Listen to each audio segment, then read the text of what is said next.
আজকে যে পশুটা চিকিৎসা করতেছি এই পশুটা কিন্তু খুব দুর্বল, তার বাচ্চা দুধ খাচ্ছে এবং সে উপযুক্ত দুধ দিচ্ছে পরিমাণ মতো, তার ফিটনেস অনুপাতে সে ঠিকঠাক দুধ দিচ্ছে।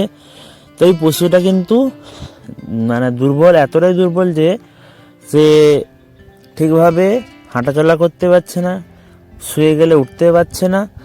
তো এমন অবস্থায় আমাকে ডাকা হয়েছে চিকিৎসা করার জন্য, যাতে গরুটা একটু চঞ্চল হয়, একটু খাবার চাহিদা বাড়ে এবং যাতে স্বাভাবিক হয়, পুনরায় আগের মতো যেভাবে হাঁটাচলা করতো, যেভাবে তার শরীর স্বাস্থ্য ছিল সেইভাবে তাকে তৈরি করে দিতে হবে।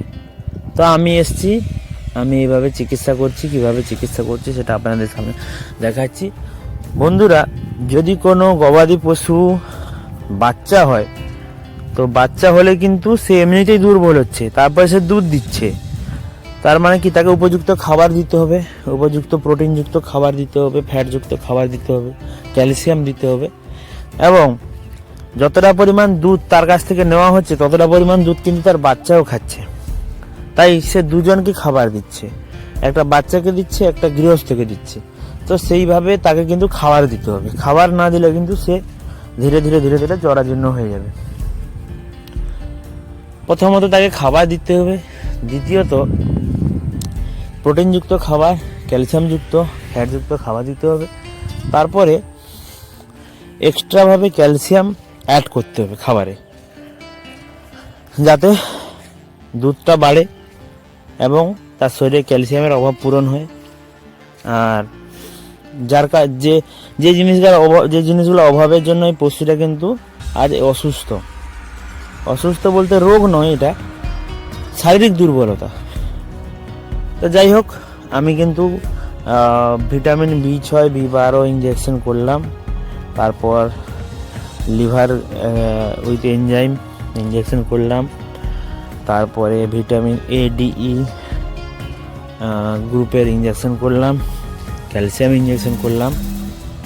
মোটামুটি তাড়াতাড়ি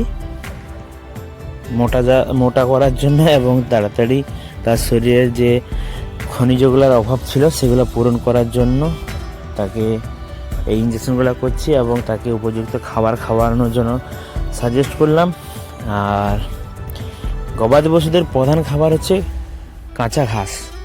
কাঁচা ঘাসটা দিলে কিন্তু খনিজ লবণ বা মিনারেলস পাবে সেখান থেকে। আর 1 সপ্তাহ পরে আরেকটা ডোজ দিতে হবে, সেকেন্ড ডোজ।